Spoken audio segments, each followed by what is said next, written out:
क्षेत्र विकासापासून कोसो दूर आहे अशी ओरड आहे लोकांची, काय सांगाल? खरी गोष्ट आहे. इथं अजून या मतदारसंघात मूलभूत सुविधा सुद्धा मिळालेल्या नाही आहे.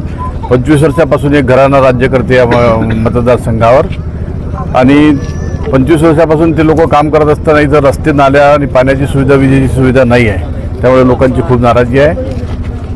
बेरोजगारांचा मोठा प्रश्न आहे. ह्या ज्या नवा वाठोड्यामध्ये तुम्ही आता सध्या पदयात्रा करताय, इतक्या काही लोकांची रोजगारासंदर्भात ओरड आहे, त्यावर काय मत आहे तुमचं? तेच सांगतो तुम्हाला का नाली, रोड हेच त्यांनी केल्यानंतर रोजगाराची साधनं जे त्यांनी करायला पाहिजे, फॅक्टरी एखादी काढायला पाहिजे होती, एखाद्या कॉपरेटिव्ह बेसिसवर एखादा उद्योग सुरू करायला पाहिजे होतं, दूध डेअरी सुरू करायला पाहिजे. काही म्हणजे शेतकऱ्यांसाठी आणि या ग्रामीण भागातील मुलांसाठी असं ठोस कोणतंही काम झालेलं नाही, ज्यामुळे रोजगार उत्पन्न होईल असं कोणतंही काम यांनी केलेलं नाही. क्षेत्राच्या जनतेने राजेश वानखेडे यांना आशीर्वाद दिला, तर येणाऱ्या 5 वर्षामध्ये तुमच्या विचारांचा सर्वांगीण विकास क्षेत्राचा काय असेल?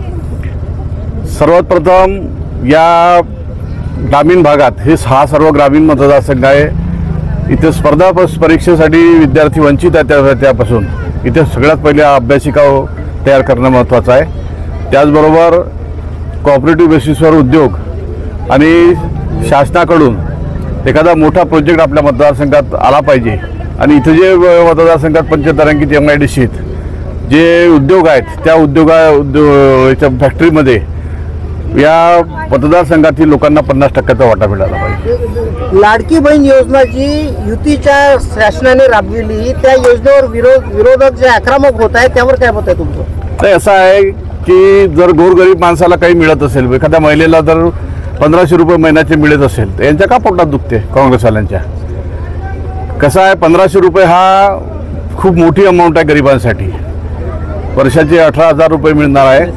आणि या काँग्रेसवाल्यांनी हे तर लोक कोर्टात गेले की ही योजना बंद झाली पाहिजे म्हणून. तर गरिबांना जर त्याचा फायदा होत असेल तर हा मिळालाच पाहिजे असं माझं मत आहे. काँग्रेसची एक सभा तुमच्या तिवसा विधानसभा मतदारसंघामध्ये आहे. त्यांचे गॅरंटी कार्ड त्यांनी घेऊन आलेले आहे. ज्या महिलांना आता 1500 रुपये लाडकी बहिणीच्या नावाने देण्यात येणार आहे, त्याच महिलांना 3000 रुपयाची योजना ते आणणार आहे. यावर काय मत आहे? ते कोर्टात गेले ना बंद करायसाठी, ते काय योजना आणणार आहेत? जनतेला काय तुम्ही अपील करू इच्छिता? जनतेला हीच माझं अपील आहे की हा मतदारसंघात जो 25 वर्ष या एका घराण्याचं राज्य आहे हे संपुष्टात आणून विकासाचं राजकारण केलं पाहिजे. यासाठी आपण सर्वांनी मला साथ दिली पाहिजे.